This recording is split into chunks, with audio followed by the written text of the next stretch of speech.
In a landmark ruling, the Supreme Court yesterday described as an act of gross misconduct the payment of allocations to local governments through the states and immediately ordered the stoppage.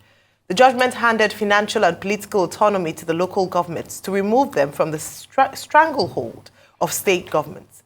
The Apex Court noted that governors had constituted themselves a species most dangerous to the democratic structure of the local government councils. Arise correspondent Godfrey Eshemoge reports. Ruling on the lawsuit instituted by the federal government against the 36 state governors, Nigeria's Supreme Court ordered state governors to henceforth steer clear of the funds meant for the country's 774 local government areas.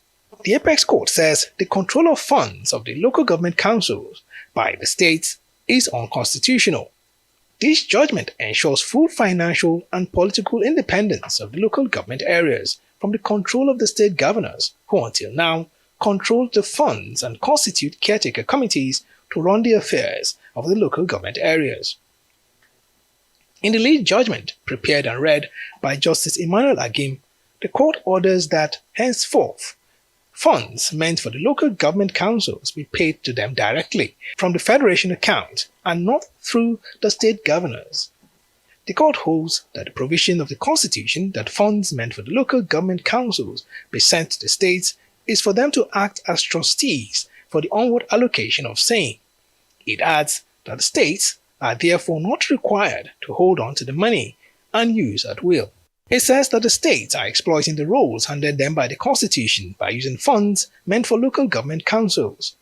The court also laments this has been on for over 2 decades, crippling the effective functioning of the third tier of government. In the other landmark decision on the political autonomy of the local government areas, the Apex Court had very harsh words for the state governors.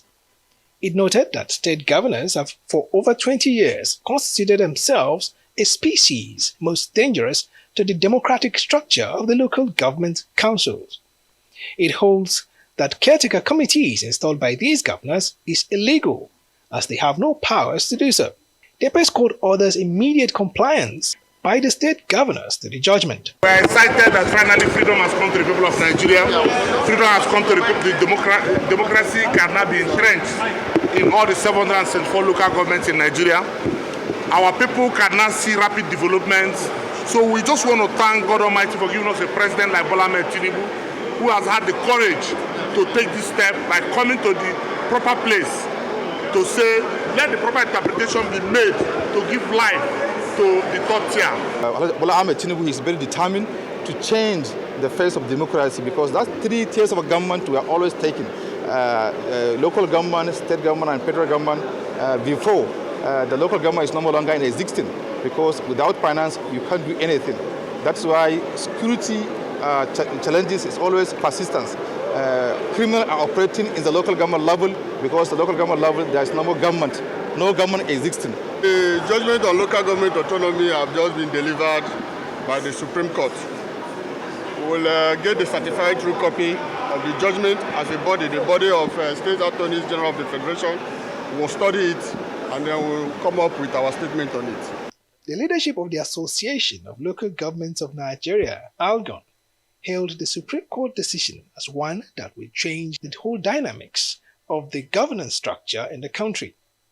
Don't forget, the governors are our governors. Whether you like it or not. The way they are our big brothers is the way the federal government is big brothers to the governors. So at every point in time, we're going to be relating with them. We're going to be ensuring that we're able to partner together so that our states and our country, there's no, local governments exist, whichever way you look at it in structure. So we are determined to ensure, because it gives more responsibility, and local government chairmen have to be more accountable. The Nigerian Governors Forum and the Association of Local Governments of Nigeria have scheduled separate meetings to decide the next line of action following the landmark decision. Godfrey Eshemoge, Arise News. Well, thank you very much, Godfrey, for the report. Rufai, I'll come to you, but before I do that, I'll say congratulations to you on your award. Heritage for Life Certificate and Exemplary Leadership and Service to Humanity. Well done last night. Thank you. But very quickly, let's you. talk about local government autonomy this morning following the Supreme Court ruling. Your take on this story? I mean, we saw it coming. I think on this table, we had constantly talked about the fact that how the governors had pocketed the local government and they cannot be effective. And I like to say my bona fide on this is that my father actually served in the local government in the 90s, albeit under a caretaker committee, but I saw the effect of that. Truth has to be said. Yes, the Supreme Court has gone ahead to say the interpretation of the Constitution is supposed to be that the joint account between the local and the state governments was for the state government to be able to transfer the money to the local government. But now the state government usurp everything. They usurp the architecture. They usurp the apparatchik of the local government. They determine who even become the local government chairman. That's who the state government, what are currently doing. And it's if the governor likes you, you become local government chairman. We've had cases of where governor says people should step down because they have other candidates to become local government chairman. But all of that is all stopped now. But you've been seeing challenges. People like Chief James Onanefe Ibori says it's a contravention of 162, section 162 of the Constitution, that the Supreme Court now saying that the money should be transferred directly to the local governments, that's not in the Constitution.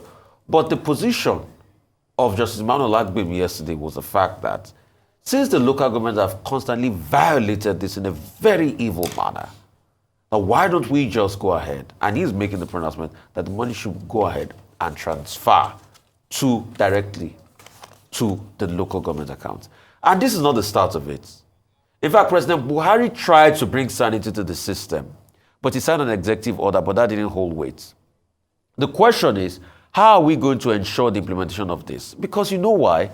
The political structure is so skewed that as we speak today, what the state governors just need to do is to be able to tell the local government chairman that, okay, I am still your political boss. The money you've been giving, give me a certain section of it. And they can still use that to collect the money. Because in the past, the Supreme Court had made rulings as regards the fact that there must be no caretaker committee. There must be no caretaker committee. But today, we still have many states that have caretaker committee, like Fubara and Rivers.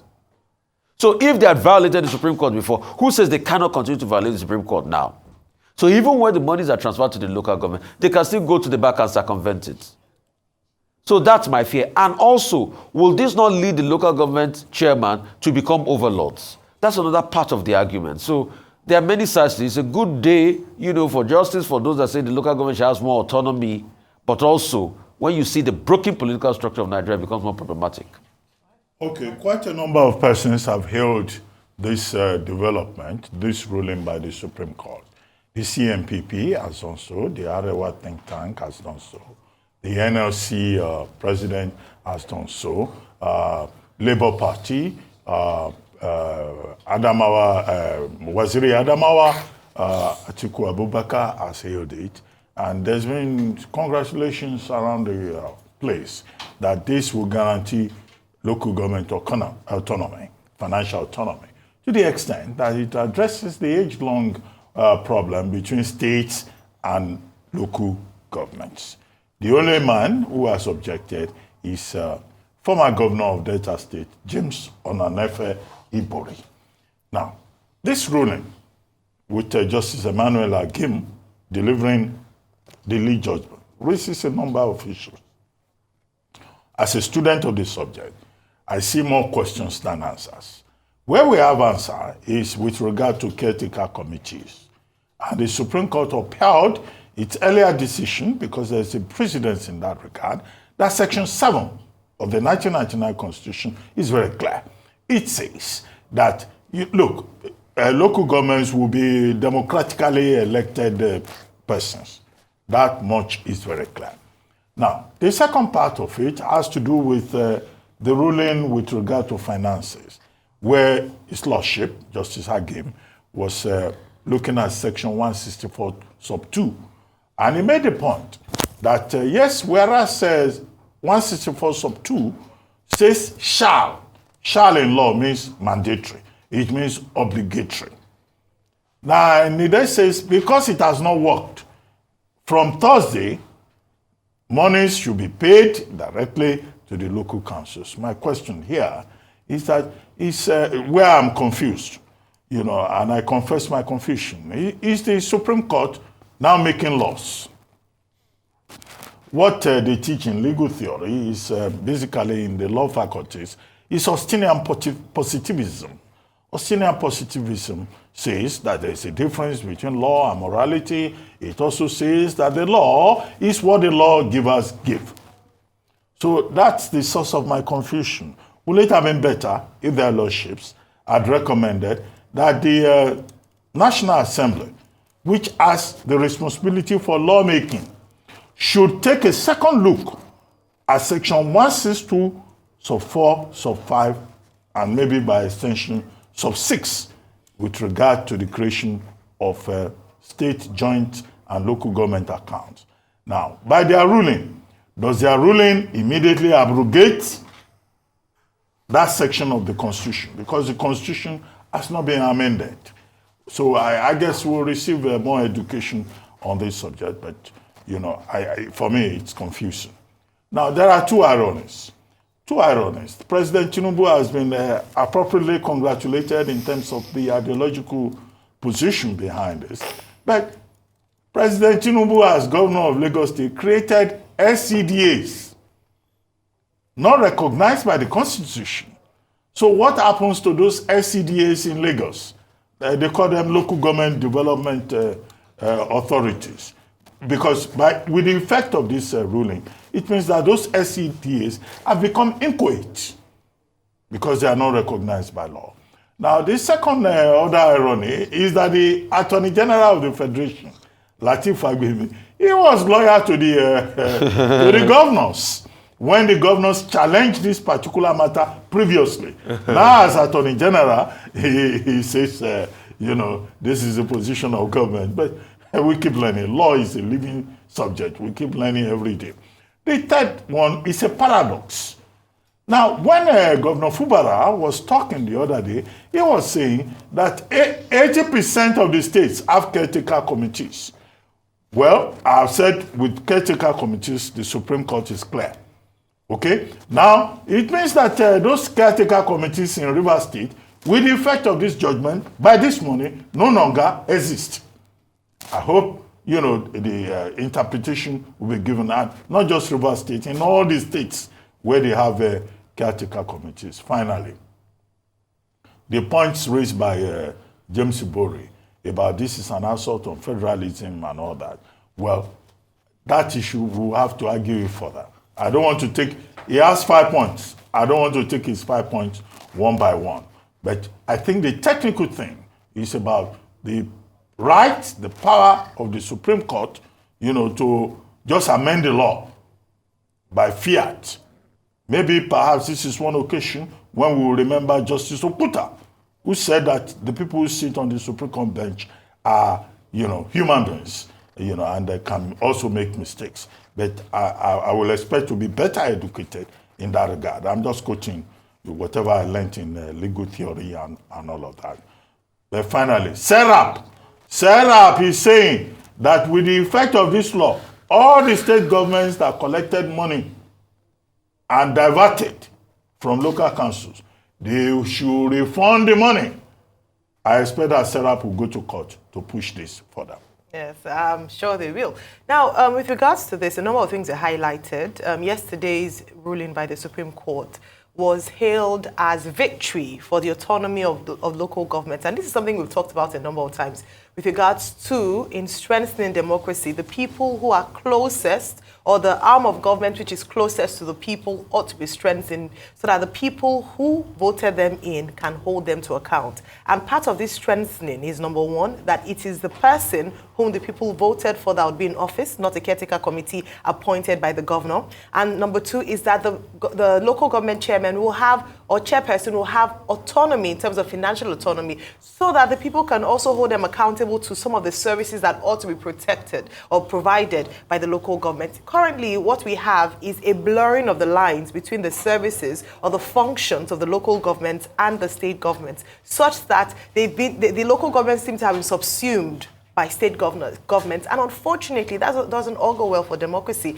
especially for the people. How many people have access to their state governors? How many people have access to the governor? How many people can the governor himself really meet in terms of really understand issues and meet the issues of the people? You know, we talk about services that ought to be provided by the local government, unfortunately has been taken over by the state governors. But this is, you know, what would be termed as a victory or independence, as it were, Independence Day for the local governments. Now, it has been said with regards to to what extent or how well do arms of government respect and obey rulings from courts.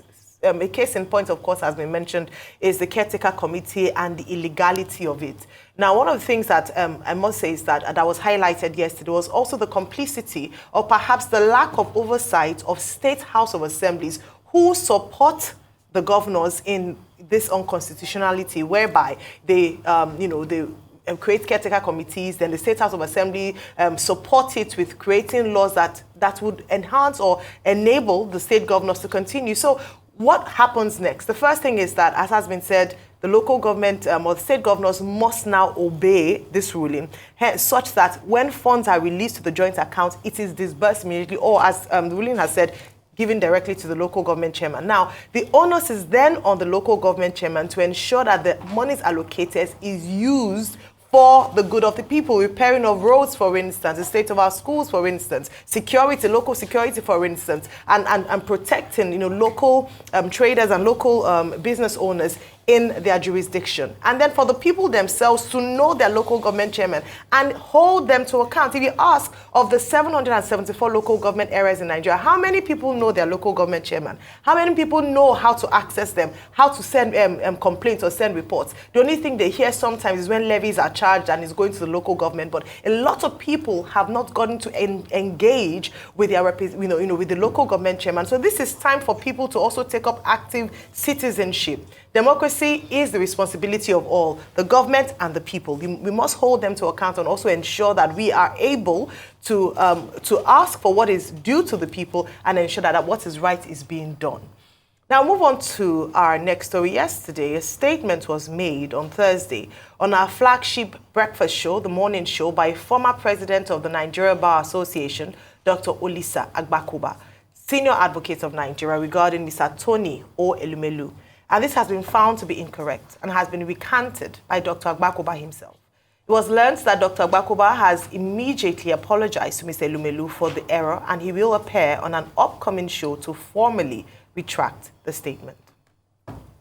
I'm sure yesterday when we were talking about the NNPCL,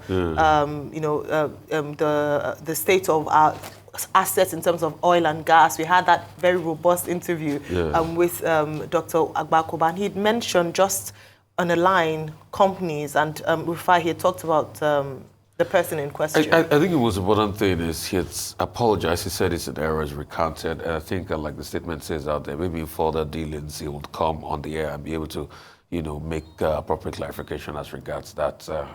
But pretty much I think that's the whole of it, and that's the real slant of it. Yeah. Absolutely. Well, at the end of the day, it's important, and I'm glad that he's owned up to that and also recanted it and also issued an apology to Mr. Elumelu himself. Elumelu does not run an IOC, so bringing him into the conversation in the first place was incorrect. But in any case, Mr. Agbakuba yesterday said a lot of things that were right. He said a lot of things that were wrong, including saying that the NNPC Limited is a regulator, whereas we have the upstream regulatory agency, we have the midstream regulatory agency, which are by the effect of the PIA are regulators.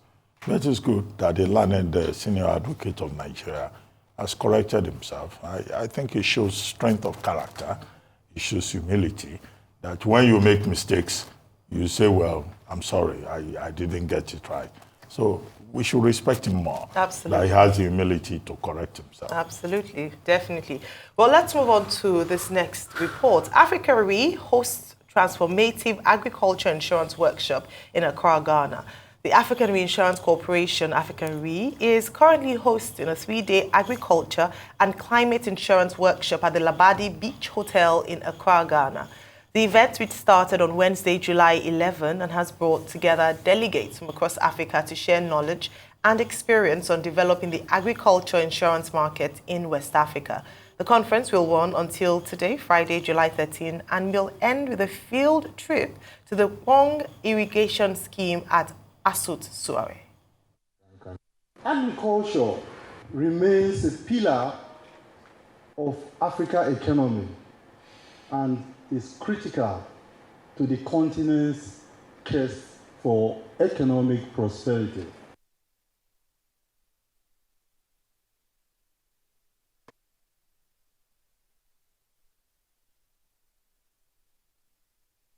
Agriculture remains a pillar of Africa's economy and is critical. Administration of the Constitution. They cannot.